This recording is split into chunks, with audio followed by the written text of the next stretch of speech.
эпос «Манас» и его рекорд. В эпосе «Манас» присутствует порядка 600 главных героев. Для сравнения, в одном из самых больших классических произведений мира, в романе «Война и мир» Толстого, всего лишь 500 героев. Соответственно, вы можете представить, насколько богато повествование в нашем эпосе. Также в эпосе «Манас» встречается порядка 800 топонимов, то есть это наименование тех или иных мест.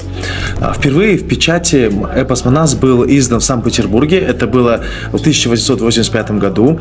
Его написали на кириллице, на кыргызском языке, и записан он был тюркологом Василием Радловым. Уже в тот же год его переводят на немецкий язык и издают в Лейпциге. Таким образом, в 1985 году открывается окно в Европу, где узнают об эпосе «Манас» благодаря Радлову. Я считаю, что это тоже знаменательная дата, и рекомендую всем ребятам, которые хотят узнать больше о нашей культуре, читать именно «Манас».